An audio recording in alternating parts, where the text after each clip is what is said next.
नमस्कार प्रिय विद्यार्थियों, अब हम पूस की कहानी के अंतिम पड़ाव की ओर बढ़ते हैं। जैसा कि मैंने पिछली चर्चा में आपको कहा था कि ये प्रेमचंद ने ये कभी नहीं होने दिया कि जो शोषित है, पीड़ित है, उसकी संवेदनाएं भी मर जाती है। नहीं, जो शोषक है, पीड़क है, उसकी संवेदनाएं मर चुकी है, लेकिन शोषित की और पीड़ित की अभी कभी नहीं मरी है। और यही इसका सबसे बड़ा प्रमाण है कि हल्कू जब अपने खेत पर जाता है तो उसके साथ उसका कुत्ता जबरा जाता है, और जबरे के साथ जो हल्कू का संवाद है एक जानवर के साथ, इंसान के साथ छोड़िए, जानवर के साथ हल्कू का जो संवाद है, उसका जो जुड़ाव है, वो इस बात का प्रमाण है कि आज भी जिन्हें हम गरीब कहते हैं, जिन्हें हम शोषित कहते हैं, जिन्हें हम पीड़ित कहते हैं, उनके पास दुनिया की सबसे बड़ी दौलत है, वो है संवेदना। और वो संवेदना उस स्तर तक की संवेदना है जहां न केवल मनुष्य अपितु उस संवेदना में पशु भी शामिल है। तो मैं तो ये कहता हूं कि प्रेमचंद जी ने इस कहानी में शोषण से भी आगे एक मानवीय चरित्र के रूप में जो हल्कू को रखा है, वो उन संपूर्ण शोषितों, पीड़ितों, दलितों और उस गरीब को एक नए अंदाज से देखने का, एक नए मार्मिकता के साथ देखने का एक नया दृष्टिकोण देता है।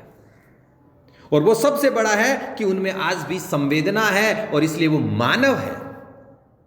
मानवीयता, जब शोषक की मानवीयता मरती है तब भी पीड़ित की और शोषित की मानवीयता जिंदा रहती है। और यही तो है जो हम सब के भीतर एक नई दृष्टि का संचार करता है।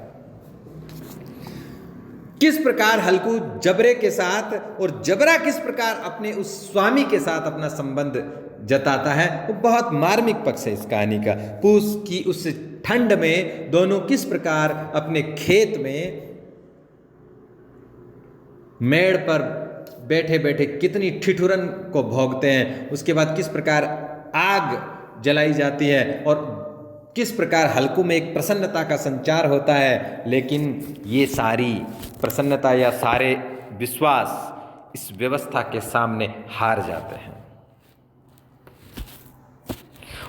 जो कुछ पल के लिए जो आग जो हल्कू के भीतर जगी थी, जो आशा की और उम्मीद की, व्यवस्था के कुछ चक्र में दब करके वापस ठंडी हो जाती है। तो जो प्रसन्नता वो अपने जबरे के साथ प्रकट कर रहा था, वह कुछ ही पल में रफू चक्कर हो जाती है। फिर भी प्रेमचंद जी ने हल्कू और जबरे का जो संवाद रखा है, वो इस बात का प्रमाण रखा है कि संवेदनाएं भले इंसान की मर गई हो, लेकिन जानवरों की संवेदनाएं अभी भी नहीं मरी हैं। और ये इस बात की ओर भी संकेत करता है कि आज के इस अर्थ प्रधान युग में हमने जिन गरीबों और दलितों को, पीड़ितों को जानवर के समान रखा है, वह जानवर ही अपनी उस संवेदना के कारण इस समाज को कुछ नया दे रहे हैं। तो मानवीय समाज की दृष्टि से हम कह सकते हैं हल्कू भी इस चकाचौंध के जीवन में एक जानवर है, क्योंकि आज के युग में जो भोग विलास का जीवन जी रहा है, ऐशो आराम का जीवन जी रहा है, वो मनुष्य है, बाकी किसी को स्वीकार ही नहीं किया जा रहा है। लेकिन ये संकट है जिसकी ओर इशारा प्रेमचंद जी करते हैं। और जबरा किस प्रकार से, देखिए, अपने स्वामी के लिए हर प्रकार से तैयार रहता है। जबरा अपना गला फाड़े डालता था, नील गायें खेत का सफाया किए डालती थी और हल्कू गर्म राख के पास शांत बैठा हुआ था। अकर्मण्यता ने रस्सियों की भांति उसे चारों तरफ से जकड़ रखा था। यह कहानी की वह अवस्था है जहां हल्कू उस स्तर तक पहुंच जाता है जहाँ उसमें कुछ भी करने की कोई इच्छा बाकी नहीं रहती है। कारण उसका यह है कि उसने हर अपनी उस मेहनत का उपभोग दूसरों को करते देखा है, अपने उस हर खून पसीने को का सुख किसी दूसरे को भोगते देखा है। यहाँ तक कि उसने ये भी देखा है कि मेरे साथ रहकर मेरा पालतू कुत्ता भी कितना परेशान रहता है। तो ऐसी स्थिति में वह उस मोह भंग तक पहुंच जाता है और नील गाय खेत को चर रही है, नष्ट कर रही है, और हल्कू बैठा है दुबका हुआ। कुत्ता भौंक रहा है लेकिन हल्कू वहां नहीं जा रहा है। हल्कू जानता है कि खेत में नुकसान हो रहा है, लेकिन हल्कू ये भी जानता है कि ये नुकसान होते रहेंगे। अगर आज इसको बचा लूँगा तो कोई दूसरी लूट शुरू हो जाएगी, और उस लूट की ओर इशारा प्रेमचंद जी ने कर दिया, महाजनी लूट। तो ये नील गायें सिर्फ नील गायें नहीं है, ये नील गायें भारतीय समाज की वह कुप्रथाएं हैं, शोषण के वे माध्यम हैं जिन्होंने किसान को इस स्तर तक पहुंचा दिया कि आज वह अपने सबसे प्रिय कार्य से भी पीछा छुड़ा लेना चाहता है। आज उसके लिए वो काम नहीं रहा, खेती नहीं रही, वो जीवन का अंग नहीं रही, वो उसके जीवन को नष्ट करने जैसा बन गई है।